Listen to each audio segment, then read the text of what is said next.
ತಪಸ್ವಿಗಳು ತಪಸ್ಸು ಮಾಡ್ತಾರೆ ಅಂತ ಹೇಳ್ತಾರೆ. ಮತ್ತು ಈಗ ಅಲ್ಲಿ ಜನ ಈಗ ಅಲ್ಲಿ ಅವ್ರ ಎಲುಬುಗಳನ್ನ ನಾವು ಬಳದ್ವಿ ಅಂತ ಹೇಳ್ತಾರೆ. ಅವ್ರ ಶರೀರಪದ ಎಲುಬು ಅಲ್ಲಿ ಗುಹೆಯೊಳಗೆ ಅವ್ರ ಎಲುಬು ಎಲ್ಲ ಬಿದ್ದು ಅಂತ.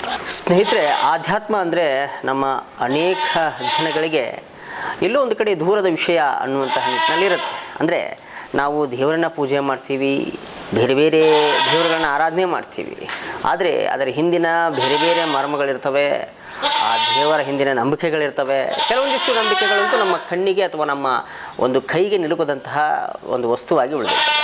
ಸೊ ಆ ನಿಟ್ಟಿನಲ್ಲಿ ಇವತ್ತು ನಮ್ಮ ಜೊತೆ ಕಲ್ಲಪ್ಪ ಅನ್ನುವಂತಹ ಯುವಕ ಇದ್ದಾರೆ. ಸೊ ಕಾಲಜ್ಞಾನದ ಬಗ್ಗೆ ತಿಳ್ಕೊಂಡಿದ್ದಾರೆ, ನಂತರ ಬೇರೆ ಬೇರೆ ಅಧ್ಯಯನಗಳನ್ನು ಸಹ ಮಾಡಿದ್ದಾರೆ ಅಂತ ಹೇಳ್ತಿದ್ದಾರೆ. ಹಾಗೆ ಕಲ್ಲಪ್ಪ ಅವರು ನಮಗೆ ಇವತ್ತು ಪರಿಚಯವಾದರು. ಈಗ ನಮ್ಮ ಸದ್ಯಕ್ಕೆ ನಮ್ಮ ಒಂದು ಸ್ಟುಡಿಯೋದಲ್ಲಿ ಅವ್ರನ್ನ ಕುಂದಿರಿಸಿದ್ದೇವೆ. ಸೊ ಬೇರೆ ಬೇರೆ ವಿಚಾರಗಳನ್ನು ತಿಳ್ಕೊಳ್ತಾ ಹೋಗೋಣ. ಯಾಕಂತಂದರೆ ಒಬ್ಬೊಬ್ರದ್ದು ಒಂದೊಂದು ಅಭಿಪ್ರಾಯಗಳಿರ್ತವೆ, ಒಂದೊಂದು ವಿಚಾರಗಳಿರ್ತವೆ, ಒಂದೊಂದು ಸಾಧನೆಗಳಿರ್ತವೆ.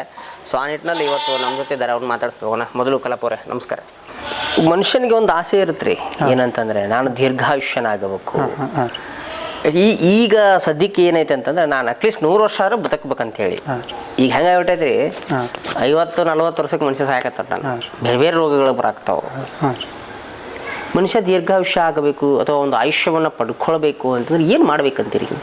ಈಗ ಪ್ರತಿಯೊಂದು ಜೀವಿಗೆ ಇಷ್ಟೇ ಆಹಾರ ದೊರಕಬೇಕಂತ ಇರತ್ತೆ ರೀ. ಇಷ್ಟೇ ವಾಯುನ ಇಷ್ಟೇ ದೊರಕಬೇಕಂತ ಇರ್ತೈತೆ ರೀ. ಈಗ ಆಹಾರವನ್ನು ಕಡಿಮೆ ಮಾಡ್ಕೊತ ಹೋಗ್ಬಿಡುತ್ತೆ ನೋಡ್ರಿ. ತಿನ್ನುವಂಥ ಆಹಾರ ಸರ ಈಗ ದಿನಕ್ಕೆ 3 ಹೊತ್ತು ಊಟ ಮಾಡುವಲ್ರಿ, 2 ಹೊತ್ತು 1 ಹೊತ್ತು ಮಾಡ್ಬೋದು. ಆ ಥರ ಆಹಾರ ಒಂದು ಗತಿಯನ್ನು ಕಡಿಮೆ ಮಾಡ್ಬೇಕು ರೀ. ಅದು ಆ ರೀತಿ ಮೇಲೆ ಆಯುಷ್ ವೃದ್ಧಿ ಆಕೈತಿ ಅವ್ನು. ಓಕೆ. ಅಂದ್ರೆ ನಾವು 3 ಹೊತ್ತು ಆರಾಮ್ ತಿಂದು ಉಂಡು ಸುಖವಾಗಿರ್ತೀವಿ ಅಂದ್ರೆ ಆಯುಷ್ ಇರೋಲ್ಲ. ಆಯುಷ್ ಇನ್ನಟ್ಟು ಹೋಗತ್ರಿ. ಮತ್ತೆ ಆಯುಷ್ ಹಚ್ಚಾಗಂಗಿಲ್ಲ. ಆಹಾರವನ್ನು ಈಗ ಉಪವಾಸ ಅಂತ ಮಾಡ್ತಾರಲ್ರಿ, ಆ ಲೆಕ್ಕದಾಗ ಹೋಗ್ಬೇಕ್ರಿ. ಮುಂದಿನ ಪ್ರಾಣಾಯಾಮ ಅಂದ್ರೆ ಸರ ಈ ಯೋಗದ ಬರುವಂಥದ್ರಿ ಕುಂಭಕ ಅಂತ ಮಾಡ್ತಾರೆ. ಕುಂಭಕ ಪೂರಕ ರೇಚಕ ಕುಂಭಕ ಪ್ರಾಣಾಯಾಮ ಮಾಡ್ತಾರಲ್ರಿ, ಅದ್ರ ಕುಂಭಕ ರೀ. ಉಸಿರನ್ನ ತಡೆ ಹಿಡ್ಕೋದ್ರಿ, ಮ್ಯಾಲ ತೊಗೊಂಡ್ರಿ ಉಸಿರನ್ನ ತಡೆ ಹಿಡ್ಕೊಂಡ್ಬಿಡ್ತು. ಈಗ ತಿಳಿಸಿ ಹೇಳ್ಬೇಕಂದ್ರೆ 24 ತಾಸ್ನಾಗ ರೀ ಮನುಷ್ಯ ಉಸಿರಾಡಕ್ರಿ ಮಾಡ್ತಾರೆ. 21 ಸಾವಿರ 600 ಹಾಕಿ ಅಂತ ವೈಜ್ಞಾನಿಕವಾಗಿ ಪ್ರೂವ್ ಮಾಡ್ಯಾರ ಸರ್. ಒಂದು ದಿನಕ್ಕೆ 21 ಸಾವಿರ 600 ದಿನಕ್ಕೆ. ಹಾಂ ರೀ, 24 ಗಂಟೆ ರೀ. ಅಲ್ಲ, 24 ಗಂಟೆಯಲ್ಲಿ 21 ಸಾವಿರ 600 ಅಷ್ಟು ಉಸಿರನ್ನು ನಾವು ತೆಗೆದುಕೊಳ್ಳೋದು ಬಿಡೋದು ಮಾಡ್ತೀವಿ. ಮಾಡ್ತೀವಿ. 21 ಸಾವಿರ 600 ಅದಾವಲ್ರಿ ಸರ, ಇವನು ಕಡಿಮೆ ಮಾಡ್ಕೊತ ಹೋಗ್ಬಿಡುದ್ರಿ. ಓ ಅಂದ್ರೆ ಈಗ ನೋಡ್ರಿ, ಈಗ ಒಂದು ದಿವ್ಸಕ್ಕೆ ರೀ ಪ್ರತಿಯೊಬ್ಬ ಮನುಷ್ಯ 21 ಸಾವಿರ 600 ಉಸಿರಾಡಕ್ಕೆ ನಡೆಸಂಗಿಲ್ಲ ರೀ. ಅಂದ್ರೆ ಈಗ ಹೆಂಗತ್ತಂದ್ರೆ ಸರ, ಕೆಲವೊಬ್ಬ ಮನುಷ್ಯ ರನ್ನಿಂಗ್ ಮಾಡ್ತಾನಲ್ರಿ, ಅಲ್ಲಿ ಉಸಿರಾಡಕ್ಕೆ ಜಾಸ್ತಿ ಆಗತ್ತೆ, ಅಲ್ಲಿ ಹೆಚ್ಚಾಗತ್ತೆ ರೀ. ಮತ್ತು ಒಬ್ಬ ಮನುಷ್ಯ ಭಯಭೀತ ಆಗತ್ತಾರ, ಭಯಭೀತ ಉಸಿರಾಡಕ್ಕೆ ಹೆಚ್ಚಾಗತ್ತೆ. ಆ ರೀತಿ ಯಾವುದು ಮಾಡ್ಲಾರ್ದ ಸರ, ಕಡಿಮೆ ಮಾಡ್ಕೊತ ಹೋಗ್ಬಿಡ್ಬೇಕು ರೀ. ಅದು ಹೆಂಗೆ ಮಾಡೋದ್ರಿ ಉಸಿರಾಟಕ್ಕೆ ರೀ? ಹೆಂಗೆ ಮಾಡೋದಂತೀರಿ ನೀವು? ಹೆಂಗಂತಂದ್ರೆ ಸರ, ಈಗ ಕುಂಭಕ್ಕೆ ಏನಂತೀವಲ್ರಿ, ಉಸಿರನ್ನ ತಡೆ ಹಿಡಿದ್ರಿ ಯಾರು ತೊಗೊಂಡು 2 ಸದ್ಯ ತಡೆ ಹಿಡ್ಕೊಂಡ್ರಿ ಬಳವತ್ತಿಗೆ ಸಾವಕಾಶ ಬಿಡ್ಬೇಕ್ರಿ. ಅಲ್ಲಿ ಉಸಿರಾಟಕ್ಕೆ ಕಡಿಮೆ ಆತಲ್ರಿ ಸ್ವಲ್ಪ ಒಂದು ಉಸಿರಾಟ ಮಾಡೋದು ಹಂಗೂ ಬರತ್ರಿ. ಈಗ ಮಂತ್ರ ಜಪ ಯಾರು ಮಾಡ್ತಿರ್ತಾರಲ್ರಿ, ಜಪ ಮಾಡುವಂಥವ್ರು, ದೇವರಾಮ ಜಪ ಮಾಡುವಂಥ ಅವ್ರು ಜಪ ಏನು ಮಾಡ್ಕೋತ ಹೋಗಾರಲ್ರಿ ಸರ, ಅಲ್ಲೇ ಉಸಿರಾಡಕ್ಕೆ ಕಡಿಮೆ ಆಕತ್ರಿ. ಈಗ ನೋಡ್ರಿ, ಇಲ್ಲಿ ಒಬ್ಬ ಮಂತ್ರ ಜಪ ಮಾಡೋ ಒಬ್ಬನ ಕುಂಟ್ರ ಸರ್, ಅವನ ಮಗಲ ಸ್ವಾಭಾವಿಕ ಮನುಷ್ಯನ ಕುಂತ್ರ ಸರ್. ಒಂದು ಅರ್ಧ ಗಂಟೆ ಸಮಯ ಹಸಿರಿ ಅವ್ರಿಗೆ. ಅವನು ಉಸಿರಾಟ ಸಂಖ್ಯೆ ಎಷ್ಟು ಹಾಕೋರಿ, ಇವನು ಉಸಿರಾಟ ಸಂಖ್ಯೆ ಎಷ್ಟು ಹಾಕೋ ಏನಸ್ ನೋಡ್ರಿ. ಈ ಮಂತ್ರ ಜಪ ಮಾಡೋ ಉಸಿರಾಟ ಸಂಖ್ಯೆ ಕಡಿಮೆ ಆಗಿರ್ತಾವ್ರಿ, ಅವ್ನು ಹೆಚ್ಚು ಹಾಕೋರಿ. ಹಾಂ, ಈ ಲೆಕ್ಕದಾಗ ಉಸಿರಾಟಕ್ಕೆ ಕಡಿಮೆ ಮಾಡ್ಕೊತ ಹೋಗ್ಬೋದ್ರಿ. ಅಂದ್ರೆ ಅದಕ್ಕೆ ಒಂದು ದಾರಿ ಏನಂತ್ರಿ? ಅಂದ್ರೆ ಈಗ ನೀವೇನು ಹೇಳಿದ್ರಿ ಕುಂಭಕ ಅಂತ ಹೇಳಿದ್ರಲ್ಲ, ಕುಂಭ ಅದು ಬೇರೆ ಸರ್, ಸಪ್ರೇಟ್. ಕುಂಭಕ ಮಾಡೋದು ಅದು ಬೇರೆ ರೀ, ಇದು ಬೇರೆ ರೀ. ಮತ್ತೆ ಅಂದ್ರೆ ಈಗ ನೋಡ್ರಿ, ಈಗ ಉಸಿರಾಟ ಒಟ್ಟು ಕಡಿಮೆ ಒಂದು ಮಾಡ್ಬೇಕ್ರಿ, ಯಾವುದೇ ವಿಧಾನದ ಮಾಡಲ್ರಿ. ಅಲ್ಲ, ವಿಧಾನ ಯಾವ್ದಂತ? ಈಗ ಯಾವುದೇ ವಿಧಾನ ಜಪದಿಂದ ಹೇಳಿಲ್ಲ ಸರ್, ಜಪದಿಂದ ಮಾಡ್ಬೋದು. ಜಪ ಅಂದ್ರೆ ಹೆಂಗೆ? ಮಂತ್ರ ಜಪ, ಇಷ್ಟು ದೇವರ ನಾಮ ಜಪ ಮಾಡುವ. ಹಂಗೆ ಈ ಓಂ ನಮಃ ಶಿವಾಯ ಮಾಡ್ಕೋರಿ, ಉಸಿರಾಟ ಕಡಿಮೆ ಹಾಕತ್ರಿ ನಾವು. ಓಕೆ, ಆ ಲೆಕ್ಕದಾಗ ಅದರಿಂದ ಉಸಿರಾಟಕ್ಕೆ ಕಡಿಮೆ ಹಾಕೋಬಹುದು. ಕಂಟಿನ್ಯೂ ಯಾರು ಮಾಡ್ತಿರ್ತಾರಲ್ಲ ಸರ್, ತಾಸು 2 ತಾಸು ಕುಂದಿರ್ತಾರಲ್ರಿ, ಅಂಥವ್ರಿಗೆ ಸಾಧ್ಯ ಆಗತ್ತೆ ರೀ. ಹಾಂ ರೀ, ಮಾನವರು ಅಂದ್ರೆ ಋಷಿ ಮುನಿಗಳು 120 ವರ್ಷ 150 ವರ್ಷ 200 ವರ್ಷ ಬದುಕಿದ್ದು ಉದಾಹರಣೆಗಳಿದಾವೆ, ನಿಮ್ಗೆ ಗೊತ್ತಿದಾವೆ. ಒಬ್ರು 750 ವರ್ಷ ಬದುಕಿರ್ತಾರೆ. ಯಾರಂತಂದ್ರೆ ಇಲ್ಲಿ ಗದಗ ಹತ್ರ. ಓಕೆ. ಸೊ ಈಗಲಾದರೂ ಅಲ್ಲಿ ಜಪ ತಪ ಮಾಡ್ತಾರೆ ಅಂತ? ಹಾಂ, ಮಾಡ್ತಾರೆ. ಯಾಕಂದ್ರೆ ನಿಮ್ಮ ಮಗಳೇ ಹೇಳಿದೆ ಅಲ್ಲಿ ಹೊಸಳ್ಳಿ. ಹಾಂ ಹಾಂ ರೀ. ಈ ಹೊಸಳ್ಳಿ ಹತ್ರನೂ ಇದೆಯಾ ಕಪ್ಪದ ಗುಡ್ಡ ಹೆಂಗಂತ? ಹಾಂ, ಹೊಸಳ್ಳಿಯಿಂದ ಒಂದು 4 ಕಿಲೋಮೀಟ್ರ್ ಆಗುತ್ತೆ ಸರ್ ಮತ್ತೆ ಕಪ್ಪದ ಗುಡ್ಡ. ಓಹೋ ಹೋ. ಯಾಕಂದ್ರೆ ಆಗ ನಿಮ್ಗೆ ಹೇಳಿದಾಗ ಬೂದಿ ಸ್ವಾಮಿಗಳು ಅಂತೇಳಿ ಆ ಹೊಸಳ್ಳಿಯಲ್ಲಿ ಅವ್ರ ಮಠ ಇದೆ. ಹೊಸಳ್ಳಿ ರೀ. ಹಾಂ, ಹೊಸಳ್ಳಿಯಲ್ಲೇ ಅವ್ರ ಮಠ. ಹ್ಞೂ. ಸುಮಾರು 775 ವರ್ಷ ಬದುಕಿರುವಂಥ ಸ್ವಾಮೀಜಿ ಅವರು. ಸೊ ಅದಕ್ಕೆ ನೀವು ಹೇಳ್ತಿದ್ರಲ್ಲ ಕಪ್ಪತ್ತ ಗುಡ್ಡಕ್ಕೂ ಲಿಂಕ್ ಆಗತ್ತೆ ಅಂತ. ಓಕೆ. ಈಗ ಅಲ್ಲಿ ಕಪ್ಪತ್ತ ಗುಡ್ಡದೊಳಗೆ ತಾವು ಹೋದಾಗ ಯಾವ ಥರ ಅನುಭವ ಆಗಿತ್ತು, ಏನು ಹೇಳಿದ್ರು ಸ್ವಾಮಿ? ಅನುಭವ ಅಂದ್ರೆ ಸ್ವಲ್ಪ ಅಲ್ಲಿ ಪರಿಶುದ್ಧವಾದ ಗಾಳಿ ಒಂದ್ರಿ, ಪರಿಶುದ್ಧವಾದ ವಾತಾವರಣ ಬೆಸ್ಟ್ ರೀ ಅಲ್ಲಿ. ಒಂದು ಗಿಡ ಮರಗಳು ಸಾಕಷ್ಟು ರೀ. ಅದು ಒಂದು ಸುಗಂಧ ವಾಸನೆ ರೀ ಅಲ್ಲಿದ. ಇದು ಒಂದು ಅದನ್ನ ಅನುಭವಿಸೋ ಒಂದು ದೊಡ್ಡ ಹೆಚ್ಚಿನ ಕೆಲಸ. ವಾ ವಾ ವಾ. ಬೂದಿ ಸ್ವಾಮೀಜಿ ಅಂತೇನೋ ಇದ್ದಾರೆ ಗದಗ ಹತ್ರ, ಬೂದಿ ಸ್ವಾಮೀಜಿ ಅಂತ ಕರೀತಾರೆ. ಅವರು 750 ವರ್ಷಗಳ ಕಾಲ ಬದುಕಿದ್ದು. ಮಸ್ತಕದಿಂದ ಪ್ರಾಣ ಹೋಗಿ ಪ್ರಾಣ ಬರ್ತಿತ್ತು. ಸುಮಾರು 70 ವರ್ಷ 80 ವರ್ಷಕ್ಕೊಮ್ಮೆ ಅವ್ರ ತಲೆಯಿಂದ ಆತ್ಮ ಹೋಗ್ತಿತ್ತು. ಅವ್ರ ಹೈಟಲ್ಲಿ ಹೋಗ್ತಿತ್ತು, ಅವ್ರ ದೇಹ ಹೈಟಲ್ಲಿ ಹೋಗಿ ಅಲ್ಲಿ ಅದೊಂದಿತ್ತು. ಸೊ ಆ ಥರ ಈಗ ಸದ್ಯಕ್ಕೆ ನಾವು ಪ್ರಸ್ತುತ ಮಾತಾಡೋಣ್ರಿ, ಹಿಂದಿನ ಬಿಟ್ಬಿಡೋಣ ನಾವು. ಈಗಾದರೂ ಇದ್ದಾರ ಕೆಲವಷ್ಟು ಜನ 150 120 100 ಹಿಂಗೆ ಈ ಥರ 200 ವರ್ಷ ಅಲ್ಲಿ ಇರಬಹುದಾ? ಇರ್ಬೋದು ರೀ. ಅದನ್ನ ಕೇಳ ನಮಗೆ ಭೇಟಿ ಆಗಿದ್ರು ಏನೋ. ಅದೇ ಅಲ್ಲ, ನಿಮ್ಮ ಪ್ರಕಾರ ಈಗ ಆಲ್ರೆಡಿ ತಾವು ಈ ಒಂದು ಆಧ್ಯಾತ್ಮಿಕ ಹಂತ ಈ ಒಂದು ದಶೆಯಲ್ಲಿ ತಾವು ಇರೋದ್ರಿಂದ ಕೇಳ್ತಾ ಇದ್ದೀನಿ ನಾನು. ಈಗಲೂ ಸಹ ಅಲ್ಲೆಲ್ಲೆಲ್ಲಿ ನಿಂತವ್ರು ಕಾಣ್ತಾರ ಅಂತ.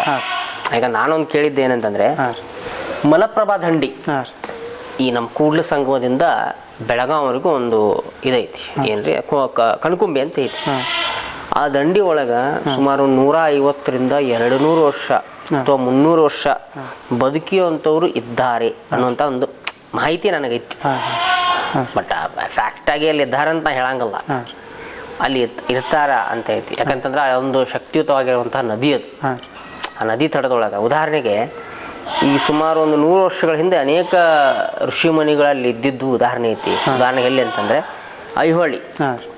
ಐಹೊಳಿ ಭಾಗದೊಳಗೆ ಅಲ್ಲಿ ಇನ್ನೂವರೆಗೂ ಗುಹೆಗಳಿದಾವೆ ನೋಡ್ರಿ.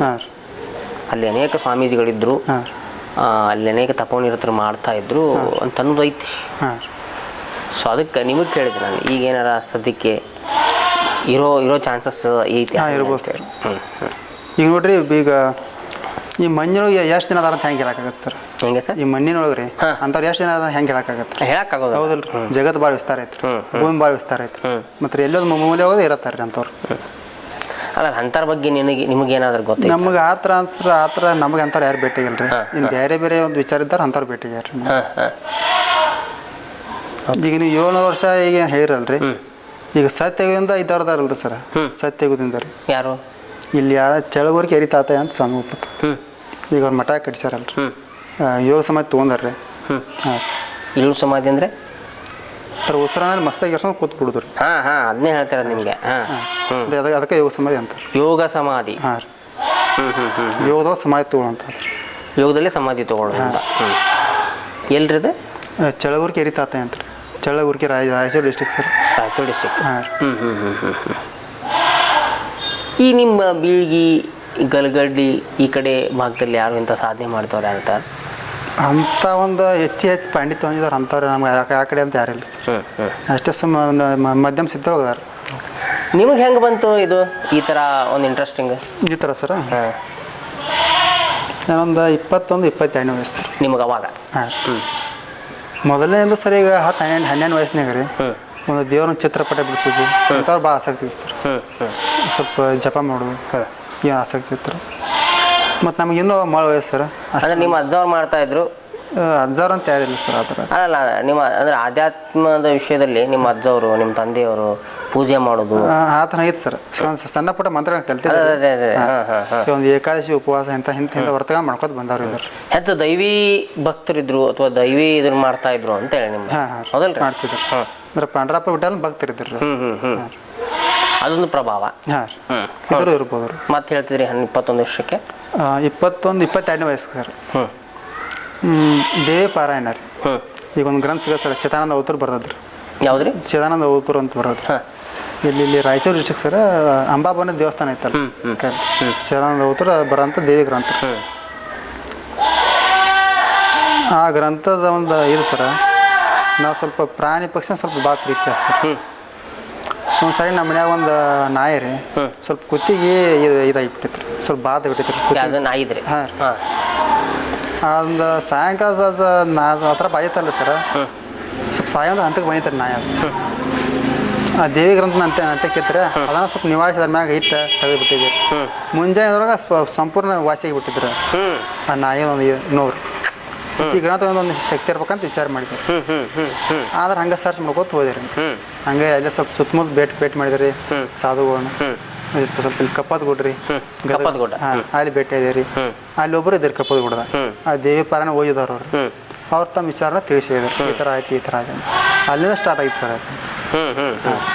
ಕಪ್ಪದ ಗುಡ್ಡದ ಬಗ್ಗೆ ಭಾಳ ಹೇಳ್ತಾರಲ್ರಿ, ಅಲ್ಲಿ ಭಾಳ ಅಂತಹ ವ್ಯಕ್ತಿಗಳಿದ್ದಾರೆ ಅಂತ ಹೇಳಿ. ಹಾಂ ಕಪ್ಪದ ಗುಡ್ಡದಾಗ ರೀ. ಈಗ ಅಲ್ಲಿ ಜನ ಹೇಳೋ ಪ್ರಕಾರ ಸರ, ನಾನು ಹೋಗಿ ಭೇಟಿ ಆಗೇನ್ರಿ ಅಲ್ಲಿ. ಯಾವುದು ಮಂಜಿನ ಡೋಣಿ ಅಂತ ಬರುತ್ತೆ. ಹೆಂಗೆ ಸರ್? ಮಂಜಿನ ಡೋಣಿ ಅಂತ. ಮಂಜಿನ ಡೋಣಿ ಊರ ಅದು ಅಲ್ರಿ, ಒಂದು ಹಳಸಿ ಬರುವಂಥದ್ದು. ಮಂಜಿನ ಡೋಣಿ. ಡೋಣಿ. Okay okay. ಅಲ್ಲಿ ತಪಸ್ವಿಗಳು ತಪಸ್ ಮಾಡ್ತಾರೆ ಅಂತ ಹೇಳ್ತಾರೆ. ಮತ್ತೀಗ ಅಲ್ಲಿ ಜನ ಈಗ ಅಲ್ಲಿ ಅವ್ರ ಎಲುಬುಗಳನ್ನ ನಾವು ಬಳದ್ವಿ ಅಂತ ಹೇಳ್ತಾರೆ.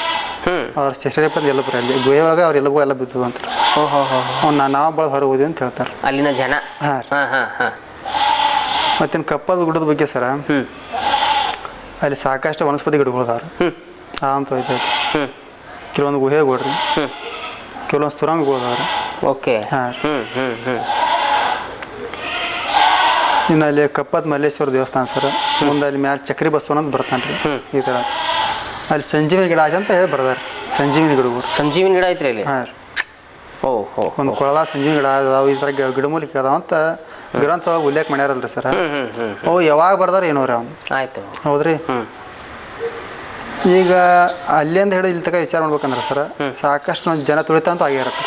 ಜನ ತುಳಿತಾರೆ, ಮತ್ತೊಂದು ಇನ್ನೊಂದು ಎಲ್ಲ ಮಾಡಿರ್ತಾರೆ ಜನ. ಮತ್ತೆ ಈಗ ಉಳಿದಿರ್ಬೇಕಲ್ರಿ ನಾವು, ಕೆಲವೊಂದು ಸಿಗ್ಬೋದ್ರಿ, ಕೆಲವೊಂದು ಸಿಗ್ಲಿಕ್ಕಿಲ್ರಿ. ಈ ಥರ ಅಲ್ಲ ಇದ್ರೂ ಸಹ ಇದೇ ಸಂಜೀವಿನಿ ಗಿಡ ಅಂತ ಹೆಂಗೆ ಗೊತ್ತಾಗತ್ತೆ ಹೇಳ್ರಿ? ಅದ್ರ ಗುರ್ತ ಬರ್ದಾರ್ರಿ. ಎಲಿ ಯಾವ ಥರ ಇರ್ತಾವ, ಸಸ್ಯ ಯಾವ ಥರ ಇರುತ್ತೆ, ಈ ಥರ ಬರ್ದಾರ. ಹಾಂ. ಅಂದರೆ ಅದು ವ್ಯಕ್ತಿನ ಬದುಕಿಸುವಂತಹ ಸಸ್ಯ. ಹಾಂ ಸರ್, ಬದುಕಿಸ ಸಾಮಾನ್ಯ ಜನರಿಗೆ ಸಿಗತ್ತೆ ಅಂದ್ರೆ. ಸಾಧಕರ ಕೈಗೆ ಸಿಗಬೇಕಲ್ರಿ ಅದು. ಅಂಥವ್ರಿಗೆ ಸಿಗೋದು ದೊಡ್ಡ ಅಪರೂಪ. ಅದೇ ಅದೇ ಅದೇ. ಹಾಂ. ನಾನು ಸ್ವಾರ್ಥಕ್ಕೆ ಬಳಸ್ಕೊಂಡ್ಬಿಟ್ಟ ಅಂದ್ರೆ sir. Yes yes yes yes. ಈಗ ಬರೀ ದುಡ್ಡು ಮಾಡೋದು ರೀ ಅದು. ಅಂದ್ರೆ ರೀ ಇದನ್ನೆಲ್ಲ ನೋಡ್ತಾ ಹೋದಾಗ ಕಲಪ ಅವರಿಗೆ ತಿಳಿದು ಏನಂತಂದ್ರೆ ಪರೋಪಕಾರಂ ಶರೀರಂ ಅಂತ ಹೇಳಿ ಕರೀತಾರೆ. ಅಂದರೆ ನೀವು ಬೇರೆದವ್ರಿಗೆ ಒಳ್ಳೇದು ಮಾಡಕ್ಕೆ ಹೋದ್ರೆ ನಿಂಗೆ ಒಳ್ಳೇದಾಗತ್ತೆ ಅಂತೇಳಿ. ಅಂದರೆ ತಾತ್ಪರ್ಯ ಇಷ್ಟ ಇದ್ರದ್ದು. ನಮ್ಮ ಜಗತ್ತಲ್ಲಿ ಎಲ್ಲನೂ ಐತಿ, ಎಲ್ಲ ಶಕ್ತಿಗಳು ಅದಾವು. ಆದ್ರೆ ಅದನ್ನು 4 ಮಂದಿಗೆ ಒಳ್ಳೇದಂಗೆ ಬಳಸಬೇಕು ಅಂತೇಳಿ ಇದ್ರ ಅಂದರೆ ಅದರದ್ದು ಇದು ಹೇಳುತ್ತೆ. ಅಂದರೆ ನಾವು ಲಾಸ್ಟಿಗೆ ಒಂದು ತೀರ್ಮಾನ ಕೊಡ್ತೀವಲ್ಲ. ಓಕೆ.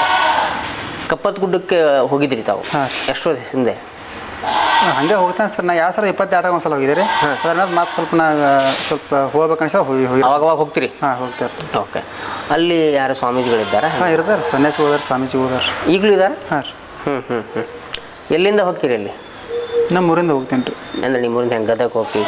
ಅಲ್ಲಿಂದ ಗದಗ ಸರ್, ಗದಗಿಂದ ಕಪ್ಪತ್ ಗುಡ್ಡ. ಗದಗಿಂದ ಕಪ್ಪತ್ ಗುಡ್ಡ. ಹಾಂ ರೀ. ಯಾವ ಬಸ್ ಹತ್ತಬೇಕ್ರಿ ಇಲ್ಲಿ ಕಪ್ಪತ್ ಗುಡ್ಡಕ್ಕೆ ಹೋಗ್ಬೇಕಂದ್ರೆ? ಕಪ್ಪಗುಡಿ ಈಗ ಮೊದಲು ಬಸ್ ಇದಿಲ್ಲ ಸರ್, ಈಗ ಬಸ್ ಬಿಡ್ಯಾರ ಮತ್ತೆ ಗೌರ್ಮೆಂಟ್ ಗದಗಿಂದ ರೀ. ಕಪ್ಪತ್ ಗುಡ್ಡ ಬಸ್ಸೇ ದೊಡ್ಡದ್ರಿ. ಬೋರ್ಡ್ ಇರೋದೇ ಕಪ್ಪತ್ ಗುಡ್ಡ. ಕಪ್ಪತ್ ಗುಡ್ಡ ರೀ. ಅಲ್ಲಿ ಊರ್ಗಿರ ಐತೇನ್ರಿ? ಅಲ್ಲಿ ಮತ್ತೆ ಸಣ್ಣ ಸಣ್ಣ ಹಳ್ಳಿ ಬರ್ತಲ್ರಿ. ಮತ್ತೆ ಅಲ್ಲಿ ಹೊಸಳ್ಳಿ ಕಡ್ಗೋಳಿ ಈ ಥರ ಬರ್ತಾರೆ. ಸಿರಟ್ ರೀ. ಸಿರಟ್ ಐತಿ. ಹಾಂ. ಸಿರಟ್ ಅಲ್ಲೇ ಮುಂದೆ ಐತಲ್ರಿ ಗದಗ? ಹಾಂ ರೀ. ಸಿರಟಿಂದ ಮತ್ತೆ ಒಂದು 20 ಕಿಲೋಮೀಟರ್ ಕಪ್ಪತ್ ಗುಡ್ಡ ರೀ. ಕಪ್ಪತ್ ಗುಡ್ಡ. ಹಾಂ ರೀ.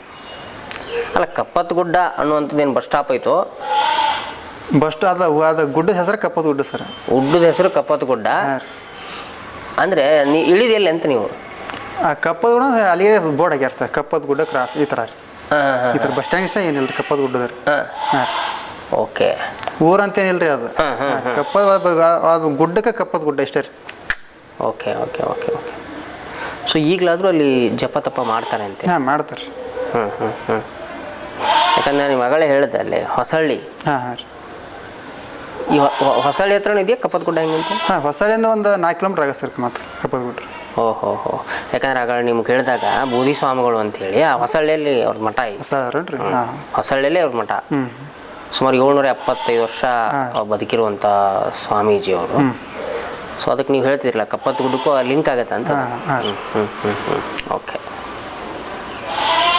ಈಗ ಅಲ್ಲಿ ಕೊಪ್ಪತ್ ಗುಡ್ಡದೊಳಗೆ ಹಾಂ ರೀ. ತಾವು ಹೋದಾಗ ಯಾವ ಥರ ಅನುಭವ ಆಗಿತ್ತು, ಏನು ಹೇಳಿದ್ರು ಸ್ವಾಮಿ? ಅನುಭವ ಅಂದ್ರೆ ಸ್ವಲ್ಪ ಅಲ್ಲಿ ಪರಿಶುದ್ಧವಾದ ಗಾಳಿ ಒಂದ್ರಿ, ಪರಿಶುದ್ಧವಾದ ವಾತಾವರಣ ಬೆಸ್ಟ್ ರೀ.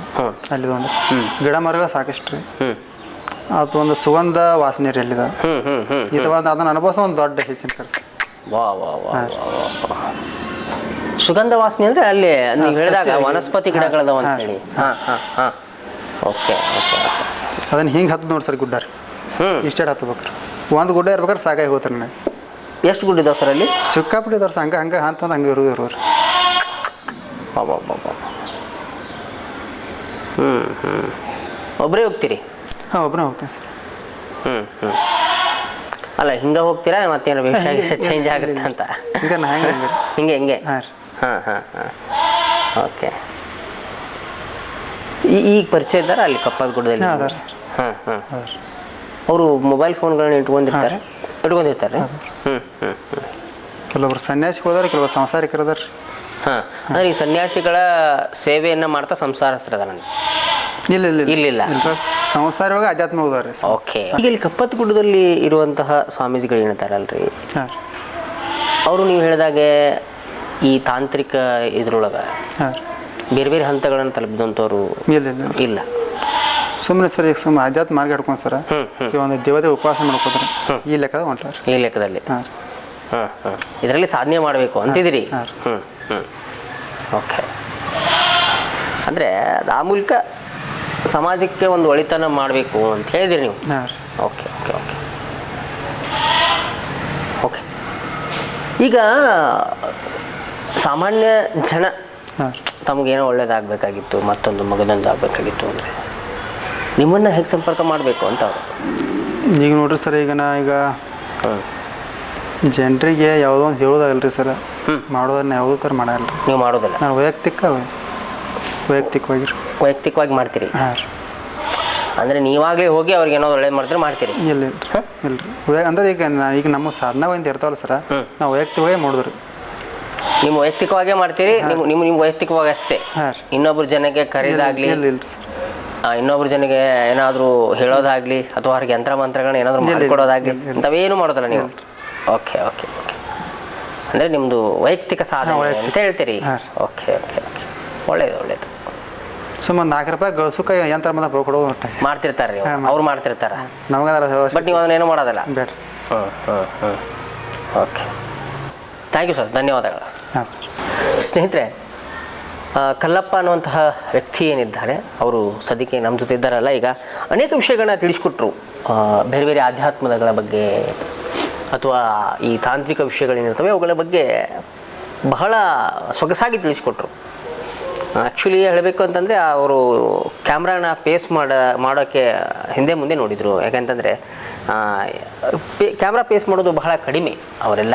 ಸೊ ನಾನು ಕೇಳಿದೆ, ಯಾರಿಗಾದರೂ ನೀವು ಸಲಹೆಗಳನ್ನ ಕೊಡ್ತೀರಾ ಅಥವಾ ಯಾರಾದ್ರಿಗೆ ನೀವು ಈ ನಿಮ್ಮ ಶಕ್ತಿ ಅಥವಾ ಏನಾದರೂ ಬಳಸ್ಕೊಂಡು ಏನಾದರೂ ಮಾಡ್ತೀರಾ ಅಂತ? ಇಲ್ಲ, ನಾನು ಮಾಡೋದಿಲ್ಲ. ನಾನು ವೈಯಕ್ತಿಕವಾಗಿ ನನ್ನ ವೈಯಕ್ತಿಕ ಸಾಧನೆಗೋಸ್ಕರ ನಾನು ಏನಾದರೂ ನಾನು ಸಾಧನೆ ಮಾಡ್ತಿದ್ದೀನಿ ವಿನಃ ಇನ್ನೊಬ್ಬರಿಗೆ ಅಥವಾ ಮತ್ತೊಬ್ಬರಿಗೆ ಮಗದೊಬ್ಬರಿಗೆ ಹೇಳೋದಾಗಲಿ ಕೇಳೋದಾಗಲಿ ಮಾಡೋದಿಲ್ಲ. ಇದು ನನ್ನ ವೈಯಕ್ತಿಕ ಸಾಧನೆ. ನನಗೇನೋ ಹೇಳಬೇಕಾಗಿತ್ತು, ಆ ನಿಟ್ಟಿನಲ್ಲಿ ನಾನು ನಿಮ್ಮನ್ನು ಕರೆಸಿ ಮಾತನಾಡಿದೆ ಅಂಥೇಳಿ ಕಲ್ಲಪ್ಪ ಅವರು ಅಷ್ಟೊತ್ತು ನಮಗೆ ಮಾಹಿತಿಯನ್ನು ಕೊಟ್ಟರು. ಈ ಒಂದು ವಿಡಿಯೋ ಏನಿದೆಯಲ್ಲ, ಕೇವಲ ನಿಮಗೆ ಒಂದು ಮಾಹಿತಿಗೋಸ್ಕರವೇ ಹೊರತು ಮತ್ತು ಬೇರೆ ಯಾವ ಉದ್ದೇಶಕ್ಕಾಗಿ ಅಲ್ಲ. ಸೊ ಯಾಕಂತಂದರೆ ನಾವು ಹಿಂದೆ ನಮ್ಮ ಋಷಿಮುನಿಗಳು ನಮಗೆ ಸಾಕಷ್ಟು ವಿಷಯಗಳನ್ನ ಬಿಟ್ಟು ಹೋಗಿದ್ದಾರೆ ನಮಗೆ. ಸೊ ಬೇರೆ ಬೇರೆ ತಾಂತ್ರಿಕ ವಿಷಯಗಳನ್ನ ಬಿಟ್ಟು ಹೋಗಿದ್ದಾರೆ, ಬೇರೆ ಬೇರೆ ಆಧ್ಯಾತ್ಮಿಕ ವಿಷಯಗಳನ್ನ ಬಿಟ್ಟು ಹೋಗಿದ್ದಾರೆ. ದೀರ್ಘಾಯುಷ್ಯವಾಗಿ ನಾವು ಬದುಕನ್ನು ಹೇಗೆ ಕಟ್ಕೋಬೇಕು ಅನ್ನುವಂತಹ ನಿಟ್ಟಿನಲ್ಲಿ ಸಾಕಷ್ಟು ವಿಷಯಗಳನ್ನ ಬಿಟ್ಟು ಹೋಗಿದ್ದಾರೆ. ಆರೋಗ್ಯಕರವಾಗಿ ಜೀವನ ಹೇಗೆ ಮಾಡಬೇಕು, ಕೇವಲ ಒಂದೊಂದು ಸಮಸ್ಯೆ ಆತ ಅಂತಂದರೆ ನಾವೆಲ್ಲ ಆಸ್ಪತ್ರೆಗಳಿಗೆ ಅಥವಾ ಬೇರೆ ಒಂದು ಕಡೆಗೆ ಅಥವಾ ಈ ಮಂತ್ರತಂತ್ರ ಮಾಡ್ತಾರಲ್ಲ ಅಂಥವ್ರ ಕಡೆ ಓಡೋಗಿಬಿಡ್ತೀವಿ. ಆದರೆ ಇವತ್ತು ಕಲ್ಲಪ್ಪ ಅವರು ಸೊಗಸಾಗಿ ತಿಳಿಸ್ಕೊಟ್ಟಿದ್ದಾರೆ, ನಾವು ಆರೋಗ್ಯವಾಗಿ ಹೇಗಿರಬೇಕು, ನಾವು ಹೆಚ್ಚು ದೀರ್ಘಾಯುಷ್ಯವನ್ನು ಪಡಿಬೇಕಂದ್ರೆ ಏನು ಮಾಡಬೇಕು ಅನ್ನುವಂಥ ಮಾತುಗಳನ್ನು ಸೊಗಸಾಗಿ ಮನಮುಟ್ಟುವಂತೆ ತಿಳಿಸ್ಕೊಟ್ಟಿದ್ದಾರೆ. ಸೊ ಸಾಧ್ಯವಾದರೆ ಇನ್ನಷ್ಟು ಅವರನ್ನು ಮತ್ತೆ ಸಂಪರ್ಕ ಮಾಡಿ ಮತ್ತೆ ಮಾತಾಡಿಸುವಂತಹ ಕೆಲಸಕ್ಕೂ ಸಹ ನಮ್ಮ KTTV ಮುಂದಾಗುತ್ತೆ. ಸೊ ಸಾಕಷ್ಟು ಅನುಭವಗಳನ್ನು ಹಂಚಿಕೊಟ್ರು ಕಲ್ಲಪ್ಪ ಅವರು. ಕಲ್ಲಪ್ಪ ಅವರಿಗೆ ಮತ್ತೊಮ್ಮೆ ನಿಮಗೆ ಧನ್ಯವಾದ. ಇನ್ನೊಂದು ಸಾರಿ ಮತ್ತೆ ನೀವು ನಮ್ಮ ಸ್ಟುಡಿಯೋಗೆ ಬರಬೇಕು, ಇನ್ನೂ ಹೆಚ್ಚೆಚ್ಚು ವಿಷಯಗಳನ್ನ ತಿಳಿಸ್ಕೊಡ್ಬೇಕು. ಸೊ ಆ ನಿಟ್ಟಿನಲ್ಲಿ ಸಮಾಜಕ್ಕೆ ಏನೋ ಒಂದು ಸಲಹೆ ಅಥವಾ ಏನೋ ಒಂದು ತಿಳುವಳಿಕೆ ಕೊಟ್ಟಂತ ಆಗುತ್ತೆ ನಮ್ಮದು. ಇನ್ನಷ್ಟು ಸಾರ್ವಜನಿಕರಿಗೆ ನಿಮ್ಮ ಒಂದಿಷ್ಟು ಸಾಧನೆ ಅನುಕೂಲ ಆಗಲಿ. ಸೊ ಆ ನಿಟ್ಟಿನಲ್ಲಿ ಜನರ ಕಲ್ಯಾಣವಾಗಲಿ ಅಂತ ಹೇಳಿ ಬಯಸ್ತಾ ಈ ಒಂದು ಕಾರ್ಯಕ್ರಮವನ್ನು ಇಲ್ಲಿ ಮುಗಿಸ್ತೀನಿ. ಅಲ್ಲಿವರೆಗೂ ನಮ್ಮ KDTV ಕನ್ನಡ ಯೂಟ್ಯೂಬ್ ಚಾನಲನ್ನು ನೋಡ್ತಾ ಇರಿ. ನಮಸ್ಕಾರ. ಒಂದೇ ಮಾತರಂ.